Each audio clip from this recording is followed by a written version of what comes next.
What's going on, everybody? My name is Jordan, also known as JMonster. Welcome back to the channel. Today I've got a siege for you. I'm going to preface this by saying that this is an amazing game, but unfortunately, and this was apparently my build, we crashed close to the end of it. So it doesn't have a definitive ending, so the ending will be a little bit of a source of speculation. Once we get there, tell me who you think would have won down in the channel. I think it could have gone either way, basically, at that point in the game. But leading up to that, it is the most, like, balls-clenching, fantastic siege you have ever seen. It's very tit-for-tat, very back and forth. There's wins, losses on both sides. At one point, it becomes a field battle. Yeah, it's wild and all over the place. So I didn't want to not show it to you because it is, as I said, so good. But again, prefacing this with, it does not end. So we'll have a little discussion at the end and see, I'll give my thoughts on, kind of where it was. And then down in the comment section, we can continue that discussion. So that could be fun. In any case, let's jump into it. This is going to be a 4-on-4 siege. The defenders, who are the people who saved the replay, one of their players is going to be ULFANG, commanded by Stewie. He's got a couple units here of the Despoilers. He's got 2 units of the Ulfsarks of Himring. If you're wondering what the hell an Ulfsark is, you should definitely go and play Age of Mythology, because that's where I got the name. They are Berserker units, very scary under the right circumstances, although sometimes you can deny them the ability to Berserk, and then they just become terrible light infantry. Eastron Foragers here, 1, 2. These are Harassment Javelins. We've also got some Eastron Marauders. These are going to be Slinger units, actually. They're sort of an anti-archer Slinger unit. They don't have armor piercing, but they do have increased range and increased base damage. But they still just fire the one single projectile. So potentially a really nice, useful unit for ULFANG, especially when it comes to screening their light infantry armies. 2 units here of Thanes of ULFANG, probably with some armor upgrades. Marauders of Himring, 1, 2, 3, 4 units of Marauders of Himring. Got some Eastron Huntsmen up here as well, and I believe 2 units of them. These are Harassment Jav Cavalry. And then we've got some Raiders of Dor Karanthir, which are a unshielded, medium hybrid of both a Lancer and a melee cavalry unit. Sons of ULFANG, in addition, to kind of top it all off, and I assume that that's the general for ULFANG right there. So this is going to act as the general's bodyguard. Pretty scary, well-rounded army. Let's go ahead and take a look at some of his allies here. We have the Realm of Angband being played by Captain Gervais. We've got Iron-shod halberds there, some Thralls of Angband, some Wretches, some Spear Guard mixed in there with, I think there's some Arbalists in there in addition. Whole bunch of Reavers of Anfauglith, which are a very important unit for Angband nowadays. They've got some of the only really strong, actually the only strong bonuses in other kinds of terrain that aren't the desert. So they've got a whole bunch of terrain-based bonuses. They've also got a nice little precursor javelin as well that they can use. So that's pretty cool. Troll Guard here, looks like 2 units of. Reavers, more Reavers of Anfauglith. Iron-shod Arbalists. We've got some Iron Drakes, and they do actually get to do things in this battle. Wretches of Angband over here in addition to all of that, and then some more Reavers. I know he's got some Bulldogs somewhere, another unit of Reavers there, but the Bulldogs are going to be his general's bodyguard. I have no idea where they are. They could just be mashed in here somewhere, and I'm sure we'll see them at some point throughout the game. Another unit there of, or rather the only unit I've seen of Tormentors of the Iron Crown. Those are going to be Macemen. And that's gonna do for them. Let's go and take a look at the other side. Eastron Foragers, another ULFANG army here, so these are going to be more Harassment Javelins. Got some Thanes, 1, 2 units of Thanes, Sons of ULFANG, more Eastron Foragers. Looks like some Ballista. I think he's got 2 Ballistae, and they have Elf Hunters, which are a 2-handed spear. Marauders of Himring. More Marauders of Himring. He's got some Ravagers of Himring here as well, which are Lock Morale. A bunch of Eastron Tribesmen, which are lower tier, just kind of fodder Falks infantry, so they can deal a decent amount of damage to cavalry or other things off the charge, but ultimately they don't have a ton of staying power, so we got like 4 or 5 units of them here. And like I said, there's a second ballista unit, and it's going to be hanging out up here for most of the battle. It eventually does come outside. Moving on over here, we've got the Dominion of Tolan Gowerhoth, played by Panthan of Barstoom again. Good to see someone warming up to the Dominion of Tolan Gowerhoth. I feel like they're criminally underused, or used in some very strange ways. And honestly, they're one of my favorite factions. But anyway, he's got the detachment, Hishpocross Wargs, Hishpocross Hunters, the detachment unit there. He's got Ash Priests, very scary. They can do a lot of things. They are slingers and just monstrous melee combatants. 2 detachments here of the Howlers. These ones are going to have armor piercing. Got some Scarhide Pit Fighters as well, which are the Berserker unit that Toll gets in the new patch. 2 units of Wolfguard. Unit of Thrashing Wolfborn, so like the cream of the crop when it comes to Tolan Gowerhoth Cavalry. Full unit of Hunters. Some Warband. Warband don't get used enough. But they are really nice, like anti-cavalry screen or just something that can just be annoying and get in the way. 2 units here of the Longfangs. 2 Trappers. Is that another unit of Hunters? Am I crazy? Nope. Just the one unit of Hunters. And the Wolfborn are kind of mixed in there as well. I think that does it for his army. So let's go ahead and fast forward a little bit here, and we'll talk about the battle and some of the things that you can expect to see from some of these armies. So obviously this is a cityscape. Some really nice places, little perches for the Hishpocross Hunters to be placed. If you're kind of on the outside looking in, the Hishpocross Hunters might not seem like a really good pick, but they can punch up, especially when you're able to get strong positions like this. Like I said, a lot of archers, actually all archers, have gone up in damage from generally about 1 to 2, depending on their tier. And there's a lot of light infantry in the game. Like, we do have some heavy units, and those have kind of been accentuated to be very heavy. But for the most part, it's light medium infantry. So units like this can be extremely efficient, and that's really the name of the game when it comes to playing Tolan Gowerhoth. And it's always been that way. It's a little bit less now. They are a little bit more expensive after the overhaul, but Tolan Gowerhoth has always been about getting lots of units on the cheap that can pull their own weight, but are generally very fragile and quite easy to destroy, especially if not used effectively. So that's kind of interesting there. But we've got the other team to look at now. So we have the Naugrim of Ered Luin being played by Tundra's Fox. He's got some Stone Hewers here, which are a 2-handed axe unit. Miners of Nogrod, who they have blasting charges. They're quite cool. They're very strong. They do have lots of drawbacks, though. Over here, halberd line consisting of Iron Guardsmen and Iron Halberdiers. Looks like maybe 4 of each. So pretty strong as a siege army. Brotherhood of the Silvered Hammer hanging out in the back.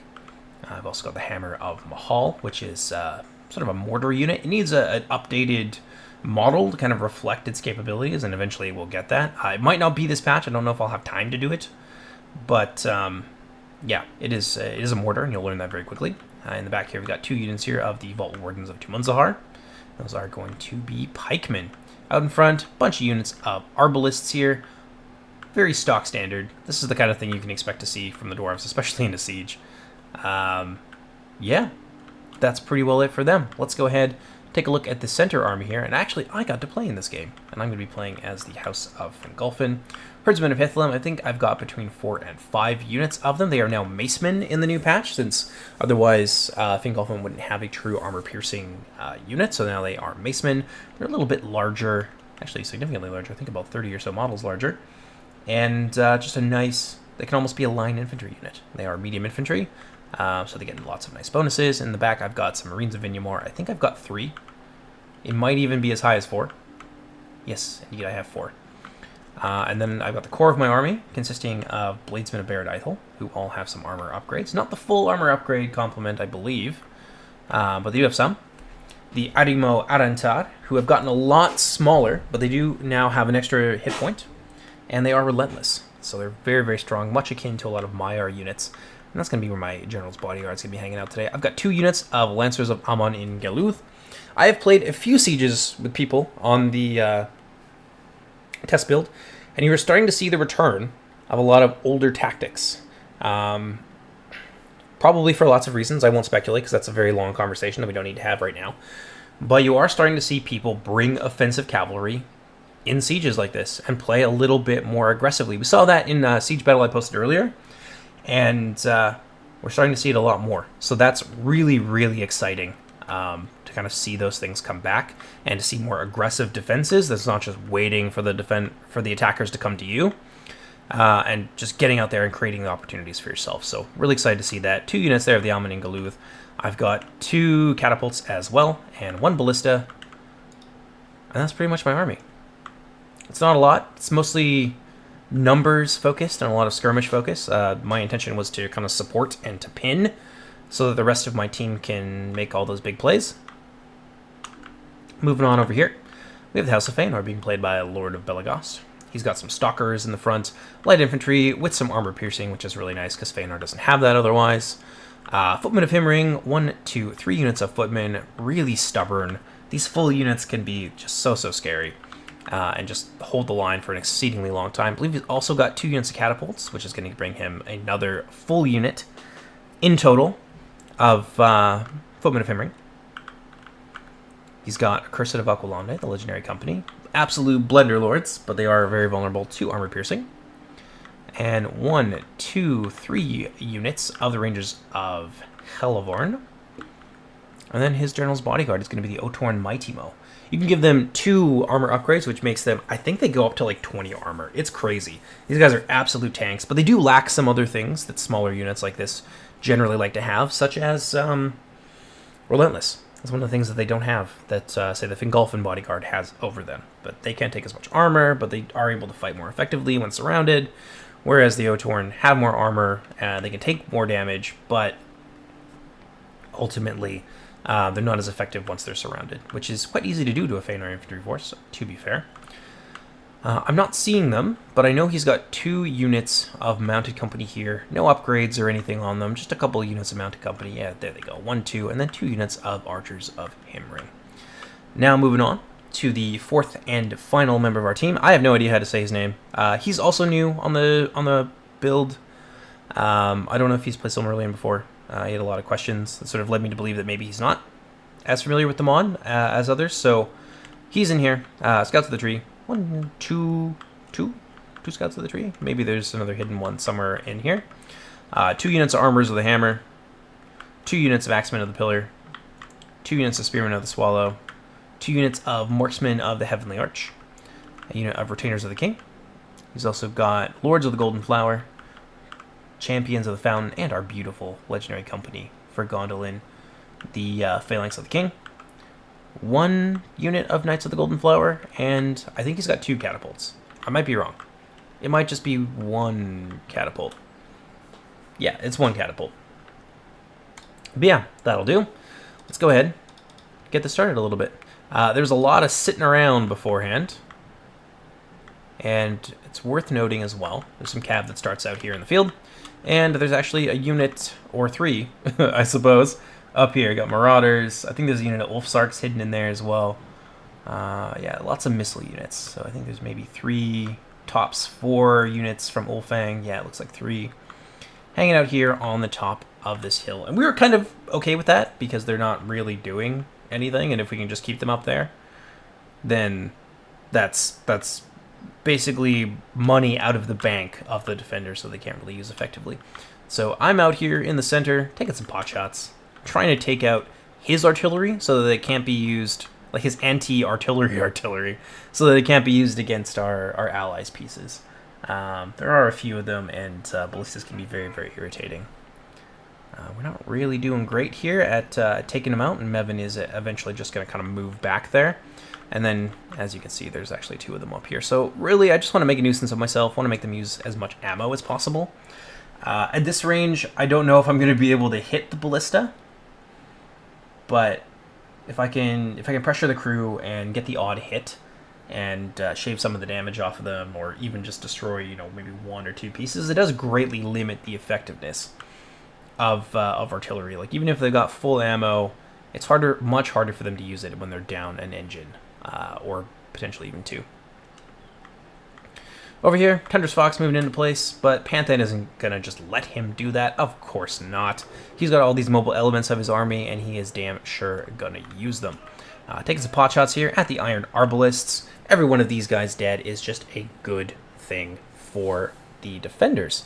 There's a lot of power, like a lot of like damage that can be done by these small detachments units. So you definitely want to respect them. And Panthan, yeah, is definitely doing his best to try and whittle down the Dwarven numbers. And Dwarven numbers in general aren't exactly huge, so every loss is certainly dearly felt. He's going to dance away there. Just continue to pick on these guys, you know, get some of the stone hewers. Just get whatever he can, not just let them walk up to the walls of the city, entrench themselves, and start pew-pewing away. Panthan running up here with Hishbu-Kraz Hunters, wanting to take some more pot shots of the dwarves as they move through. Definitely, I think he's going to go for the Arbalists, if my memory serves. Yeah, there's going to be a lot of focus and a lot of pressure put onto those Arbalists and trying to just strip the dwarves of the few ranged elements that they still have. Over here, not really a whole lot going in the center. You're not going to see a ton.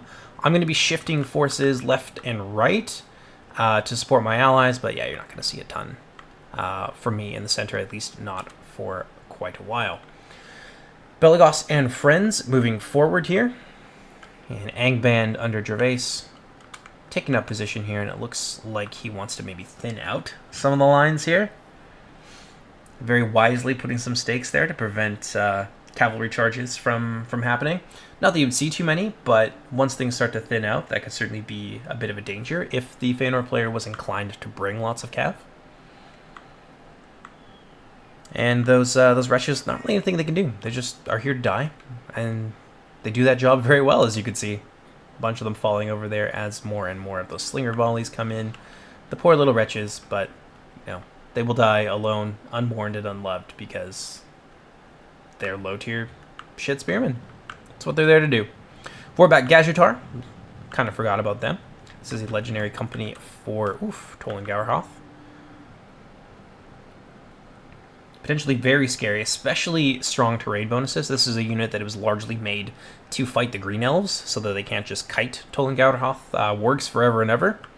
With their own horse archers, the Vorback Gajutar are extremely fast. If you look at that here, they zip around. Very, very scary unit, especially if they're able to get into forests. I think they get like an 8 or so, maybe 9 bonus when they're in the woods, and they punch up like you wouldn't believe, especially against other heavy cavalry. Wolf Riders, I forgot about them from Angband, didn't see them in the roster there. You're going to see 2 Wolf Riders here, unit of Throng Sheik, the Vorback, and then the entire complement of ULFANG cavalry moving out here. And we saw this, and we're like, well, shit. They've got a lot, and I mean a lot of cavalry support. They certainly outnumber us. We do have Mounted Company, who are amazing. They are fabulous cavalry units, very versatile, very heavy. We've also got the Knights of the Golden Flower, who are a hybrid melee cavalry unit, so they can do a lot of damage. I've got 2 units here of my Lancers. I still, to this day, have no idea what was shooting me. I think maybe it was his own...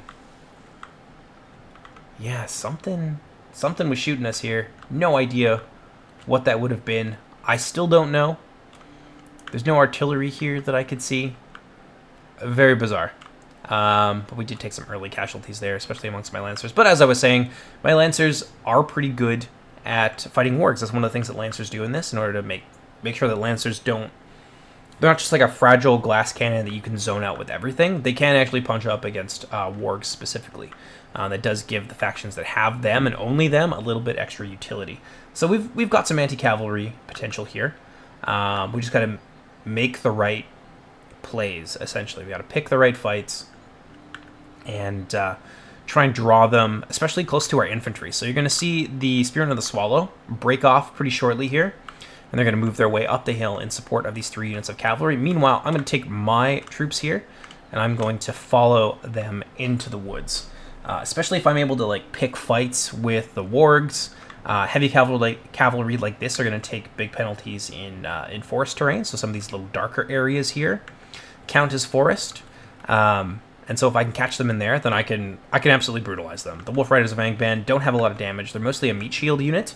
Something that you want to use in tandem with other parts of the Angband army, or to just kind of screen and make cavalry think twice about diving into you. So if I can catch them, then I can do a ton of damage to them and potentially beat them very, very quickly. And that's going to remove some of their numerical superiority and hopefully allow the rest of the cavalry to kind of do their thing. But they are really motoring it around here. You can see them charging uphill does have a little bit of an effect on the Thrang Sheik Wolfborn, so they will be a little bit slower, a little bit more prone to routing because of the penalties accrued. These light cavalry, though, they're having a great time. No issues there. Running around, just doing their thing. Yeah, that cavalry now winded. These guys are being brought back actually to zone me out a little bit, just to buy a little bit more time for everyone else to get into position. So a really nice move there on the part of Stu. And I was forced to fall back with my Lancers of Anoninggaluth because I don't want to take casualties from these huntsmen. I wouldn't be able to catch them and do meaningful damage to them before reinforcements were brought forward, and that would wipe out my cavalry. So if I move forward with my cav here to try and just bully my way through, I'm going to get stomped. At least until the rest of these units begin to move out. And you can see that they're already starting to do that. Huntsmen and Raiders going forward to try and screen things out a little bit. You can see some Thrang Sheik Wolfborn now winded. Some of these units making it to the crest of the hill, also winded. They're going to stop potentially for a short rest. Our troops, I think, are going to be mostly fresh, and that can be very, very significant. The big thing here that we want to do is we want to play it close. I talked about that in a replay posted previously, where when you're outnumbered against cavalry and things like that, you want to try and play it close. So the strategy that I put forth was to just play around the Spearmen of the Swallow and zone things out, let them thin out some of the lighter cavalry before we move in to engage the heavy cavalry, from a position of superiority, essentially. And then Spearmen of the Swallow are hybrid spearmen, so once they're out of ammunition, which won't take very long, then they can move in and start tipping the tide with just numbers and spears and things like that. So it's a decent enough plan, but we need to be able to execute it well, and that's the big thing. So I can see them already starting to move down here. So I'm actually already moving up the hill, or I should be. Any moment here, my guys are going to start to move up the hill once I see those guys starting to move down towards my allies. So I'm perhaps a little bit slow here, and needing to get up there quickly so that my allies aren't hideously isolated. So you can see these spearmen already starting to take some pot shots at the Easteron Huntsmen, starting to thin them out and doing exactly kind of what needs to be done here. So it's a really nice move on the part of Gondolin. Wolfrider's Vangband rested long enough to be warmed up instead of winded. Thrang Sheik Wolfborn still winded, and you can see the Vorback Gadgetar and everyone else here just charging downhill. Now, this is what I mean by playing it close. So the Archers of Himring getting picked on by the Raiders of Dor Caranthir because they weren't kept close to everything else. This was the main kind of force that we had. And so bringing the archers over here and not having any support means that now these guys have to split off and try and support them. So they're taking some pretty ugly casualties here. Wolf Riders getting into them, and the Mounted Company will be able to do just fine. But there's not really enough of them here. Some of the Raiders taking some pot shots. Thrang Sheik Wolfborn going to absolutely flatten these archers. Yeah, between these two cavalry units, this is going to be really unfortunate. My guys already on scene. You can see them charging down the hill here, still fresh. And this is the area I chose to go into first. We're definitely having the biggest problem here.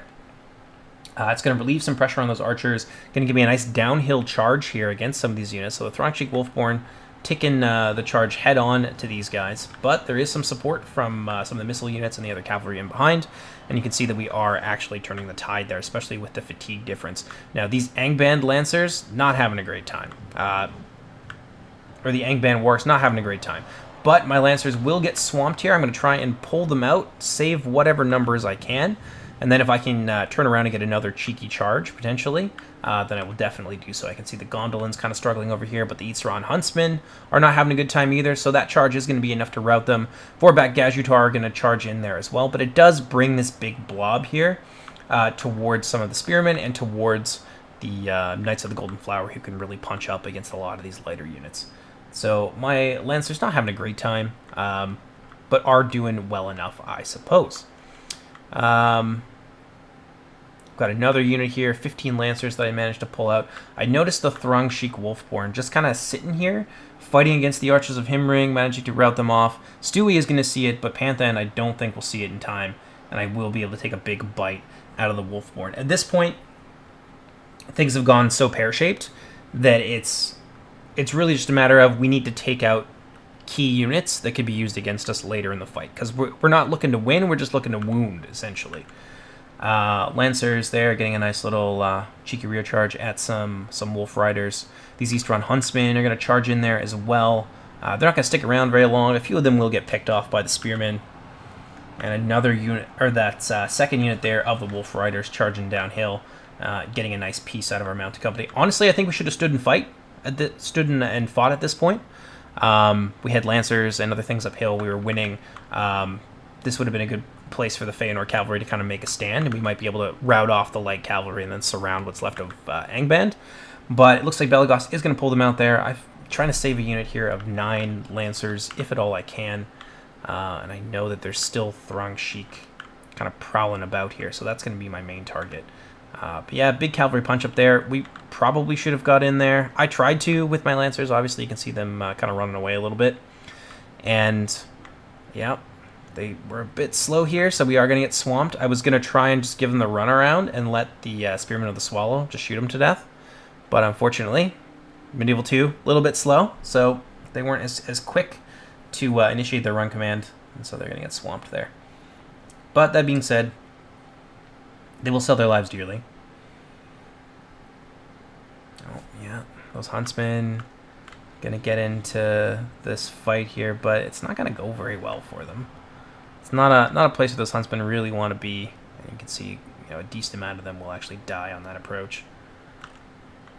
And I will manage to detach my Lancers, get 3 of them. Oh, 2, down to 2 now. Charge them in there. Just trying to deal a little bit of damage. And at least, maybe give the Spearmen a chance to shoot at them, but unfortunately the Wolf Riders managed to get in behind them as well. But this is important here. So another little rear charge against those, the Vorback Gashutar and the whatchamacallits, the Throng Sheik Wolfborn. Still, 3 of them could be a problem. I've got 7 Lancers there. We've got some mounted company. We've got enough. We've got enough to fight these guys. And I just really want a nice cheeky charge, if I can. Vorback Gajutar, they're going to get cut down by these guys. This is an opportunity here to take down the Throng Sheik Wolfborn and deal with them for good. So we're going to try and swamp them, kill off as many of them as we possibly can, and then more of those East-Ron units are going to charge in there. My Lancers and what's left of the Fëanor Cavalry going to sell their lives dearly. So we did lose 2 units of the Archers of Himring, but we also managed to kill off quite a lot of their cavalry, so that's now a headache that we don't really have to deal with anymore. So that's something. Okay, I guess they still have some of these Wolf Rider cavalry, but they're not really much of a threat. They can be easily zoned out, and they're quite tired, and they'll be that way for a while. I took my Lancers. I think I ran them back here towards the Spearmen.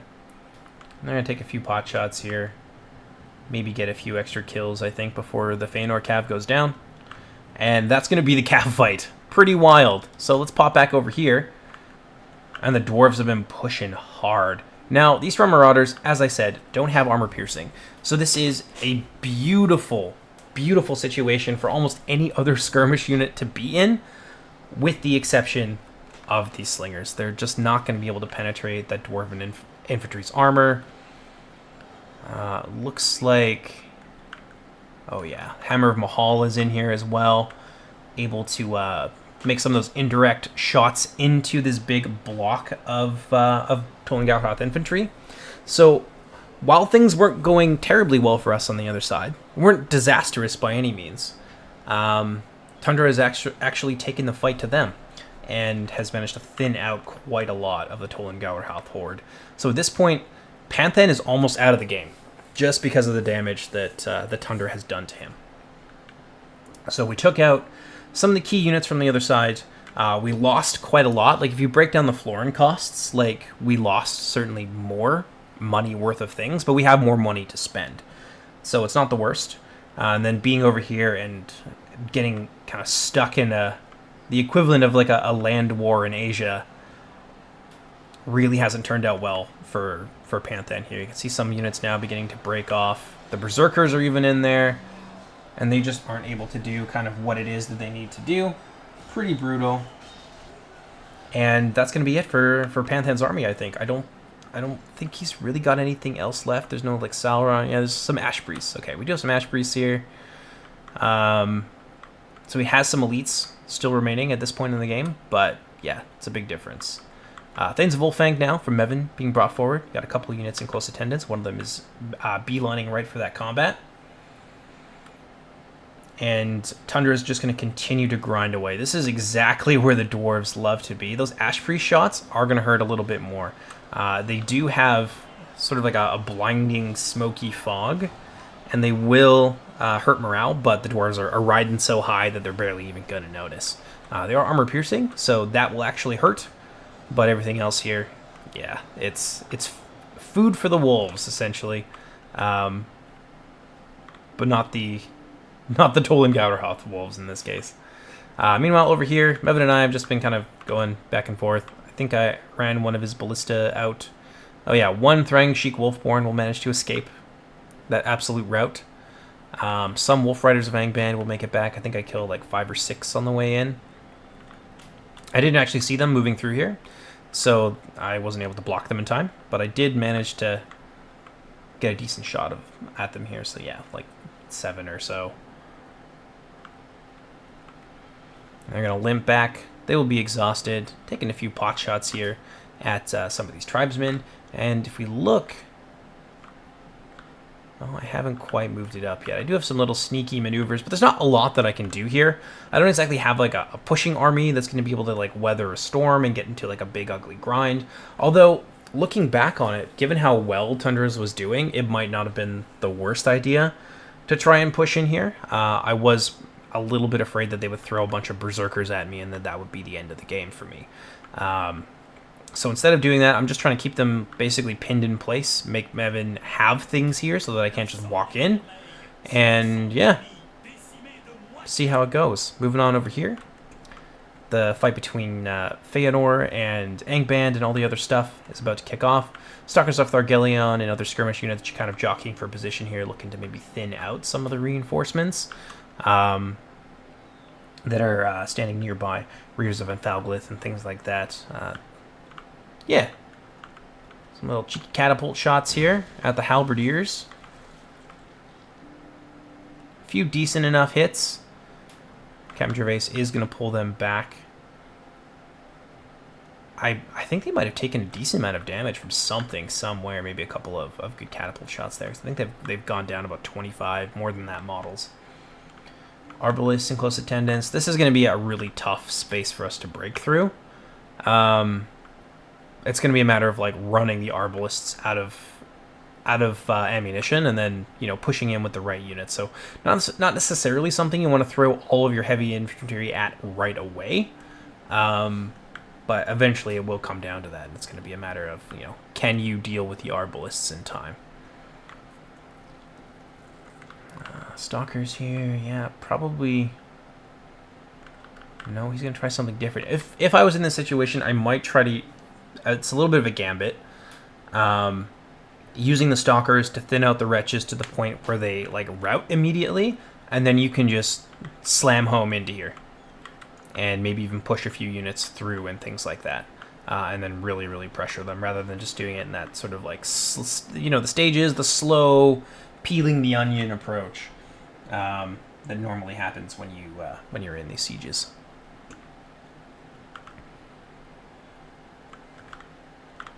Let's see here. Stalkers doing their best. Oof, they're going to take a bunch of precursors to the face, but they're going to fire back. Hopefully give as good as they get. No, it doesn't look like.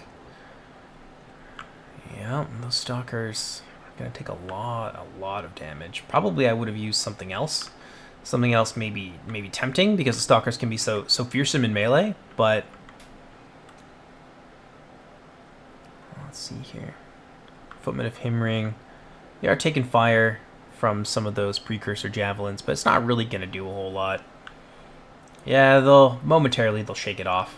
But yeah, so it's unfortunate to lose the stalkers like that because they can be so fearsome in melee. It might have behooved them to use like some of the spearmen of the swallow, like get them right up in the face here, and like don't let the reavers ignore them, and like force them to deal with them with some of that ammunition, and then you can bring the stalkers in, and you can pick on the reavers a little bit and things like that. So maybe it's like a minor quibble, maybe a minor mistake, but nothing certainly game breaking at this point.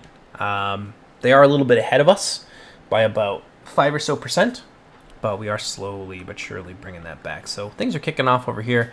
Let's go ahead, take a look at how things are going for Tundras over on the other side. He seems to have cleaned this out very nicely. Like, look at this. Absolute destruction. I'm getting frame losses because there's so many damn dead bodies here. And what's he got left? Most of his halberds, I think, are gone. Yeah, there's some mauled halberdiers here and there.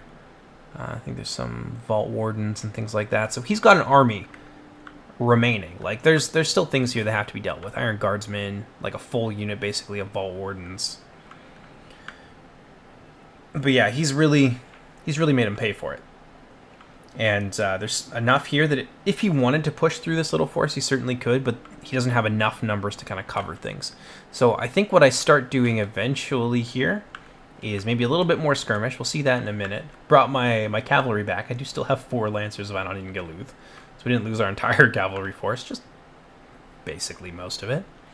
And I think I'm starting to send Tundras from reinforcements. Yeah, so he's getting two catapults, something we can use to like punish their entrenched positions and move them out of them without any sort of cost in lives to us.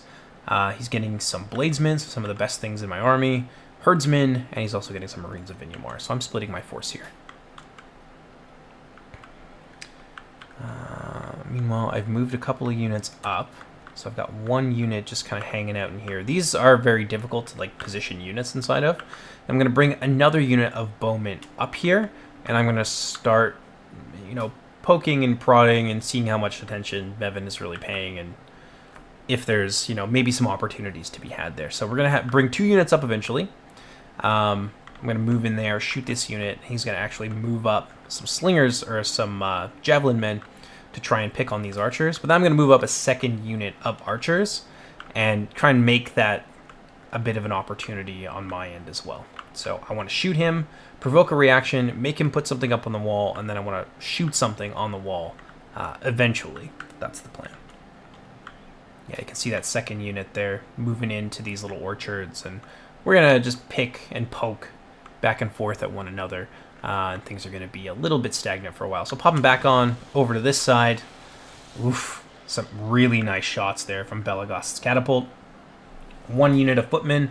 They've been fighting for a while, and they're just holding back the tide. There's actually some important units that have been forced to be committed here.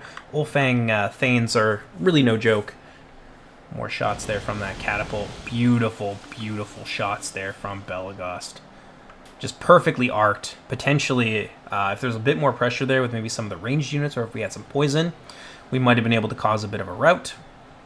But yeah, some really, really nice trades.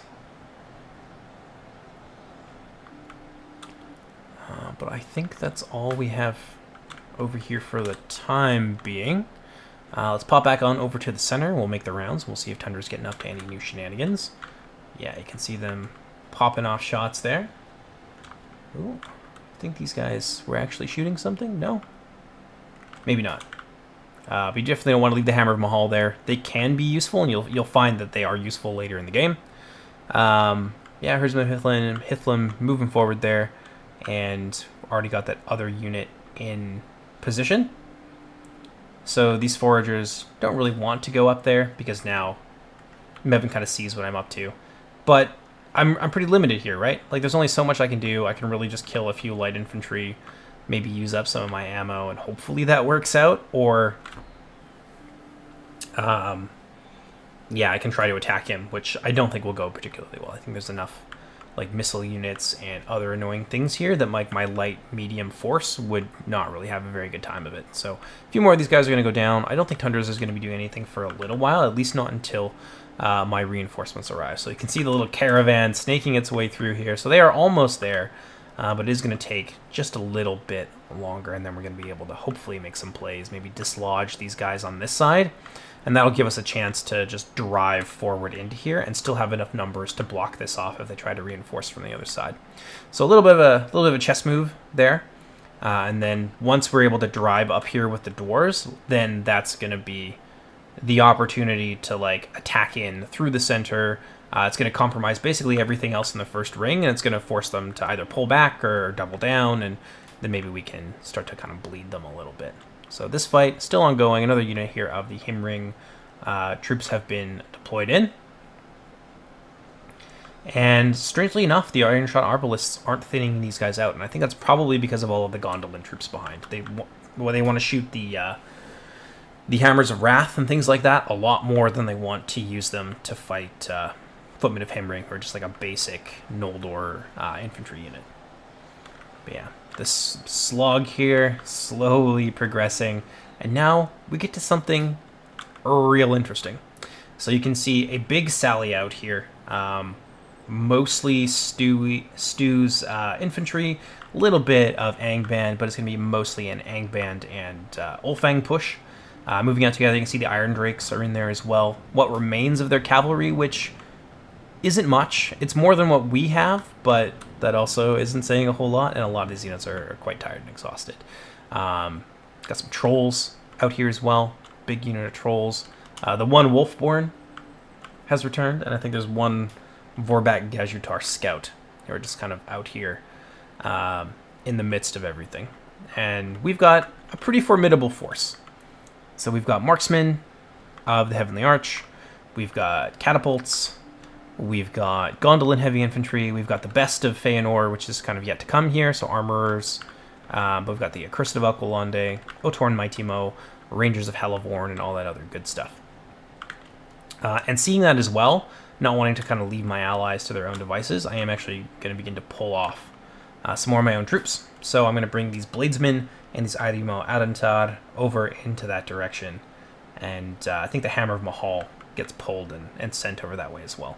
I've also got my 4 Lancers here, just to kind of give us some cavalry presence. So between them and the Hammer of Mahal, we're actually not doing too badly.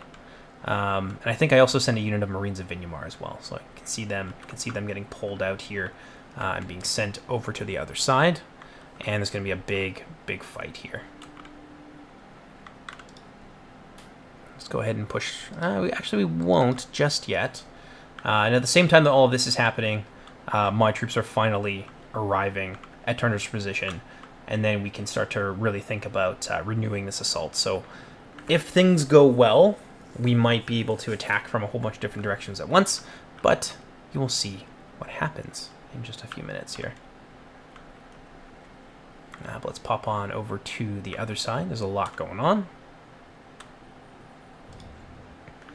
A few catapult shots here, mostly directed at the Bulldogs, I believe. And that's going to be, like, if the Bulldogs, they've got a general in there. If we can pick that general off, obviously that's a huge deal. And the Bulldogs individually are quite fearsome. So the more of them that we can kill, the better.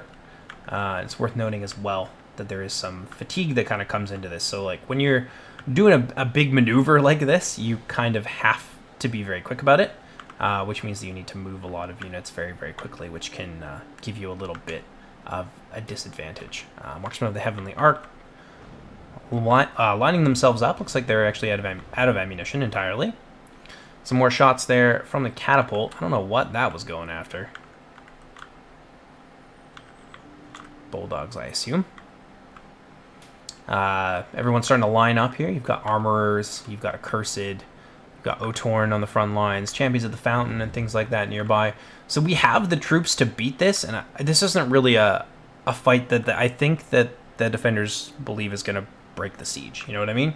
This is just to make us pay. So what we were doing earlier with our cavalry, just trying to make them bleed, they're trying to do the same exact thing to us now.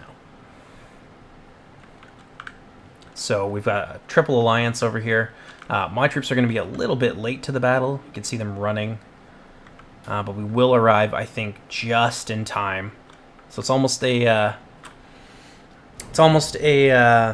battle of unnumbered tiers kind of scenario, isn't it? Ooh, some nice shots there. Gonna take down some of those Iron Drakes. But they are gonna have a chance to get a shot off there into those Accursed. Now the Accursed have really good armor, so it won't do a ton to them. But it is still a pretty high value target. So what we should be doing now is just rushing forward to try and destroy these guys entirely. Yeah, maybe a couple more will get killed there, but nothing too crazy. Oh yeah, now those Iron Drakes are really being given hell. So a big fight here. The crew from the catapult now out of ammunition being thrown in here.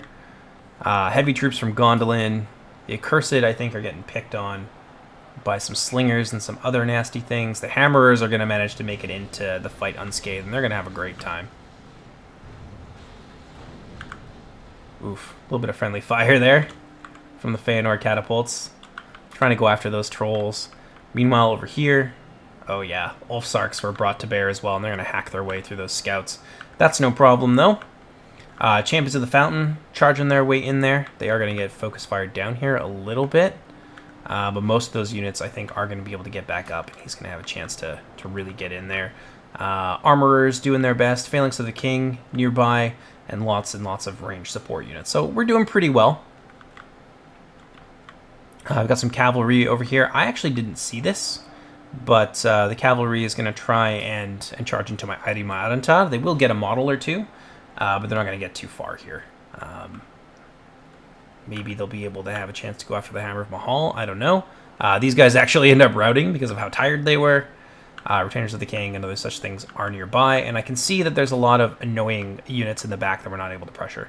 So I'm going to take my Baird Eiffel units and I'm going to start moving some things forward here. I've got my Marines. They've done what damage they can, and now I'm going to throw them into melee as well and try and overwhelm these guys. So we are holding. That's the big thing. We are holding very well. It's just a matter of, how many casualties are we going to take. So you can see that things are pretty even at the moment. Things of Ulfang being, I think, targeted down pretty heavily. But yeah, my target here is the Eastron Marauders, just trying to get in there and stop their skirmishers from doing their thing. You can see I've brought some cavalry in here as well. Ironshot Arbalists looking like they want to shoot again. That'll be the last volley I think that they ever have a chance to shoot. And my cavalry is going to get in there and actually punch up quite disproportionately given the size of them. So I'm going to pull them back out. I'm going to cycle charge them back in. At the same time, my Bladesmen are doing their thing. Another big charge there. And then the Hammer of Mahal is going to come in and try and do, what damage it can. Yeah, big flank charge there from that chariot is going to be really nice. That's going to be enough to cut through lots of these guys. So at this point, this sally has been defeated. There are some Iron Drakes who are going to be able to get away. I'm going to chase them with Marines of Vinyamar, make sure they stay gone. And they can't, cheeky shoot into some of these other units. The Phalanx of the King got absolutely mauled. A big misstep of him to bring this unit forward. We didn't need them. We were already winning. So this was just an overcommittal, and the other side really made him pay hard for it. So that was a little foolish. Lords of the Golden Flower in here as well. It looks like the Bulldogs are hanging out here, trying to cut their way through the Marksmen of the Heavenly Arch, but with the addition of Accursed and, of course, the the Lords of the Golden Flower, should be enough to take down the Bulldogs, which means the Angband is probably going to lose its general here. These units now fleeing for the hills. The Arbalists are never going to be able to return home. Both the Hammer of Mahal and my Lancers are going to be on top of them, so really nice that I was able to save those Lancers, because, yeah, it does help. It helps a lot here, and these Ironshod Arbalists are going to be not too long for this world. Looks like maybe there was some potential routing here, and these things of Ulfang ended up coming back. I'm going to see them, turn around my Arimo Arantar, and we're just going to take them. Try and use my cavalry or maybe some of my additional troops or whatever to just surround them and completely destroy them. But there's a big sally out that we did miss, and that is right over here. So I didn't even see it coming. I was so busy on the other side that they managed to get on top of me with all those light infantry, and I'm getting absolutely cut to pieces here. I do still have some troops. I'm kind of pulling one of them out here, so I will be able to save it. These herdsmen are going to just fight toe-to-toe here and just take as many of these Easterlings with them as they can. But this was a really nice move by Evan, or Mevin, rather. I've got, you know, my ballista crew here fighting against the tribesmen. They'll probably beat the tribesmen. Marines of Inumar hanging out over here, managing to get, you know, a few kills and things like that before the Eastern tribesmen and the Thanes of Ulfang are able to bring them down. And I think I was able to pull, like I said, I was able to pull out a unit here. Let's see if we can get these guys away. Yeah, they might be able to split. Yep, they're going to get away just in time. And they are going to be a nuisance, so these guys are going to stand and fight. And I'm going to just run these guys away until the tribesmen are tired. And then I'm just going to wheel them back and try and shoot as many of these light infantry units as I can and make Mevin bleed for this if at all possible. Meanwhile, over on the other side, you can see that my catapults did a lot of damage here. And we basically cut our way through on this side, along with some help from the miners and their blasting charges. And we are now putting pressure up to the other side. Marauders here of Himring not doing terribly well. Eastern Foragers and some Thanes of Ulfang still in the back, but there in come those blasting charges, and that's going to tear those units apart. Not as destructive as you'd think, but it does still kill quite a lot of guys, and that is going to be enough to break those very tired units, and certainly make those Thanes of Ulfang think twice about standing around. So a big play there with those miners. That's going to thin out a lot of Mevin's force, and there are still some over here, and Mevin is now going to start to pull them back. So he's broken through here. He's killed, I think, 3 or 4 of my units. My poor ballista crew basically just gets run over. And off they go. I do manage to save some of my Marines of Inumar. And like I said, I was able to get away with some of these herdsmen. So they're going to turn around now, and they're going to start taking some pot shots at these units. And ultimately, we will manage to save another small company of herdsmen of Hithlum. That being said, we are about 6% behind. And it's worth noting that the defenders do have some pretty nasty things still hanging around here. So they got some Tormentors, they've got 2 units of the Ulfsarks still remaining. Panthan has some slightly mauled Ash Priests, and a whole bunch of like light infantry and things like that. There are some Sons of Ulfang. The Sons of Ulfang from Mevin were outside as well, attacking me, and I think they're caught up in this retreat here.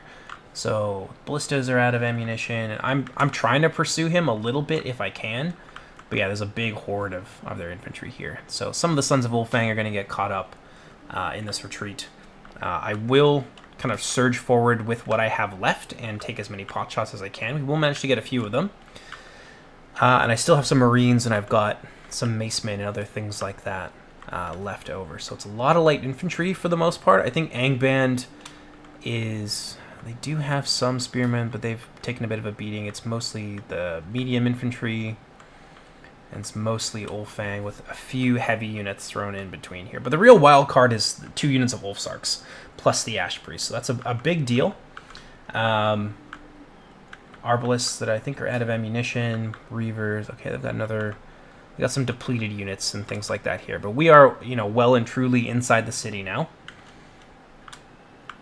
And I think the Angband... I think his general died out here. I'm not 100% on that.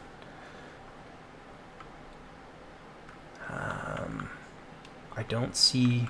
It's hard to see the bulldog bodies in here. I can see quite a lot of them.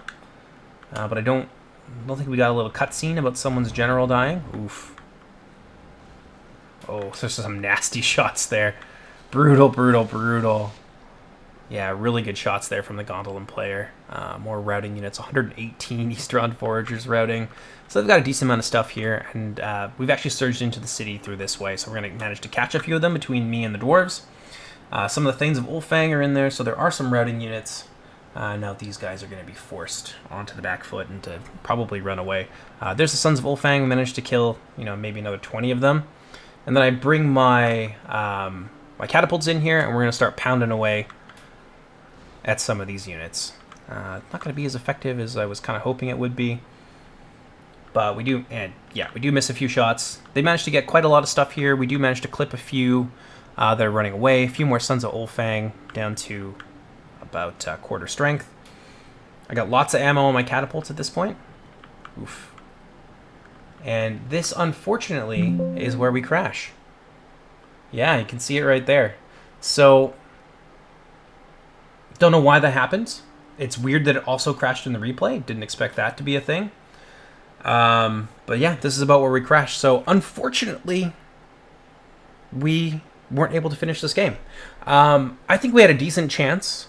The Ulfsarks are certainly something to be worried about. Let me just have a quick... Yeah, there we go. Make sure that everything is still recording. But yeah, so the Ulfsarks are the big wild card there. If we were to have to fight uphill into them and not be able to do any damage to them whatsoever, that's a big problem. That would be something that would be very, very hard for us to do. I don't think if we had to fight that 1-to-1, we'd be able to do that. We did still have some pretty strong units left. We had like Champions of the Fountain. I think the Golden Lords were getting eviscerated by some skirmish. That's what they told me after the game. So don't count them into your, don't figure them into your calculations, essentially. But we did have 3 catapults. That's enough to cover all the angles and approaches to this final stand, and to really make a nuisance of ourselves. So if we were to split that between 2 sides, there's not really anywhere that they can hide, and we can just shoot at them essentially. And it's one big long alleyway. That's their last stand. It's a little bit of a turkey shoot. So I think it really would have come down to how much damage we could do with our artillery. If we were able to maybe pick someone's general or get a good shot off on some of the Ulfsarks, things like that, then maybe we would have been able to slowly kind of grind our way uphill and win the game. But it was pretty close, as we saw there. It was like dead even almost. And they had a lot of also like chaff infantry and things like that we could have cut our way through. I'd say it's about 60-40 that they would win versus us winning. I think they had about a 60% chance of winning that, and us, if a few things went right for us, and we were like relatively lucky, or we did well with our artillery, then we could have turned that game around, because they didn't have any pole arms. They had a lot of like heavier infantry and things like that, things that had been mauled pretty heavily. Really, the linchpin, I think, of their whole army was the Ash Priests and those 2 units of Ulfsark. So who's to say how it would have gone? Still a really, really good game. It's unfortunate we weren't able to finish it, but obviously very legendary. In any case, my name is Jordan, also known as JMonster. Hope you guys enjoyed this, and I will see you next time.